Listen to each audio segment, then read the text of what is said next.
Hi guys, एक्सेलमेंटो YouTube channel पर आपका बहुत बहुत स्वागत है। आज की इस वीडियो में हम बात करेंगे डेट एंड टाइम के बारे में। यहाँ पे आप देख सकते हैं मेरे पास में एक कॉलम है डेट एंड टाइम का, और मुझे इस डेट एंड टाइम में से डेट को अलग करना है और टाइम को अलग करना है। देखिए, दोनों चीज़ों को हम इजीली अलग कर सकते हैं, लेकिन यहाँ पे मैं आपको एक छोटी छोटी चीज़ें बताऊँगा। डेट आखिर कैसे कैलकुलेट होती है एक्सेल में और टाइम कैसे कैलकुलेट होता है। देखिए, सबसे पहले मैं काम करते हैं, यहाँ पे जो मेरे पास में ये डेट एंड टाइम एक साथ दिया हुआ है, अगर मैं यहाँ से इसको जनरल के ऊपर क्लिक कर दूं तो आप देखेंगे यहाँ पे एक नंबर शो हो रहा है। ठीक है, यहाँ पे एक नंबर शो हो रहा है 45,625 और 0.42345। ठीक है, इसका मतलब क्या है पहले ये समझ लीजिए, उसके बाद आप इजीली समझ जाएंगे कि आखिर एक्सेल में डेट कैसे कैलकुलेट होती है और टाइम कैसे कैलकुलेट होता है। ठीक है, मेरा मकसद है आपको समझाना। मैं यहाँ से डेट और टाइम को बहुत इजी तरीके से निकाल दूंगा, लेकिन आपको समझ में ना आए तो फ़ायदा नहीं है। चलिए, अब देखिए यहाँ पे अगर मैं यहाँ पे 00 लिख दूँ, ठीक है, 000 लिख दूँ, और इस 0 को अगर मैं यहाँ डेट में कन्वर्ट कर दूँ, देखिए शॉर्ट डेट, तो ये क्या आ गया 001/1900। मतलब क्या है कि एक्सेल में जो डेट काउंट होती है वो 1900 से स्टार्ट है। ठीक है, 1900 से स्टार्ट है। मतलब अगर एक मैं यहाँ पे एक लिख दूं तो इसका मतलब एक का मतलब है 1 जनवरी 1900, यहाँ से स्टार्टिंग होती है डेट की। ठीक है, हम अगर डेट की काउंटिंग करते हैं तो देखिए, अगर मैं यहाँ पे आज की डेट डाल देता हूँ 31/7/2024, आज ये डेट है, और इस डेट को अगर मैं जनरल के ऊपर क्लिक कर दूं तो इसका मतलब है कि आज 45,504वां दिन है। कहाँ से? 1/1/1900 से। अगर हम वहाँ से काउंट करें तो इस डेट से आज इतना दिन है। आज के दिन का जो नंबर बनता है वो बनता है 45,504। ठीक है, तो एक्सेल में डेट जो काउंट होती है वो नंबर से काउंट होती है। ठीक है, अगर मैं इस नंबर को बढ़ा दूंगा, देखिए मैं इस नंबर को काम करता हूँ 55,600, ये लिख देता हूँ, और अगर मैं इसको डेट में कन्वर्ट करूँगा तो ये इसको काउंट करेगा 1/1/1900 से पहला दिन मानते हुए।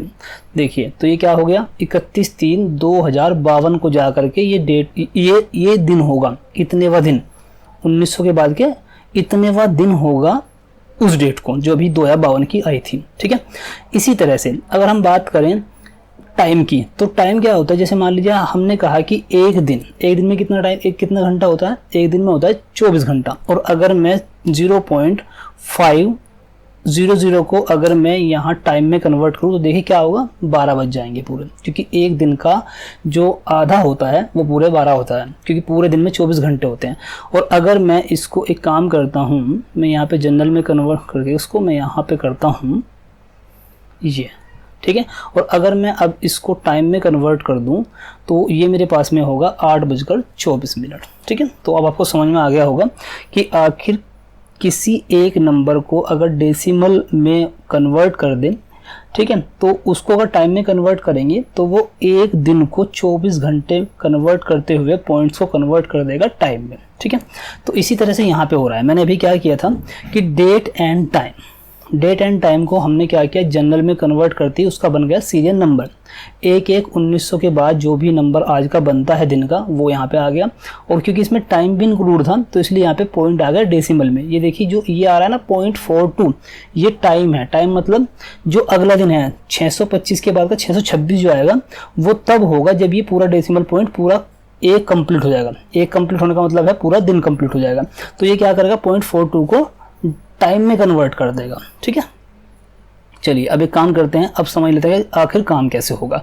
यहाँ पे आप एक काम करो, मैं इसको शॉर्ट डेट नहीं, इसको मैं पहले फॉर्म में लेकर आता हूँ। ठीक है, अब देखिए, अब सिंपल तरीका तो ये है कि आप इसको कॉपी कर लें और यहाँ पे इसको पेस्ट कर दें, और यहाँ पर इसको पेस्ट कर दें। देखिए यहाँ पे नंबर आ गया। अब मैं क्या करूँगा, इसको कन्वर्ट कर दूंगा डेट में, यहाँ पे ओनली लिख कर दूंगा शॉर्ट डेट, और यहाँ जो टाइम है ये क्या करेगा, यहाँ पे देखिए क्या हो रखा है, जो ये टाइम फंक्शन है ये क्या करेगा, जो पॉइंट से पहला नंबर है उसको हटा देगा, जो पॉइंट के बाद के नंबर है उनको टाइम में कन्वर्ट कर देगा, क्योंकि एक बराबर होता है 24 घंटे के, और 0.42 किसके बराबर होगा, कितने घंटे के बराबर होगा, वो ऐसे ही कन्वर्ट करके उसको टाइम में कन्वर्ट कर देगा।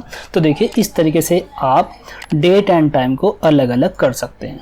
ठीक है, तो उम्मीद करता हूँ कि आपको समझ में आ गया होगा कि आखिर एक्सेल में डेट एंड टाइम कैसे काउंट होता है। ये ध्यान रखना है, 1/1/1900 से पहला दिन काउंट होता है एक्सेल में। उसके बाद जो भी नंबर आप डालोगे वो 1900 1/1 तो या 1/1/1900 से ही काउंट होगा। जो भी बनता होगा वो डेट यहाँ पे ऑटोमेटिकली कन्वर्ट कर देगा। सीरियल नंबर से ही यहाँ पे काम होते हैं।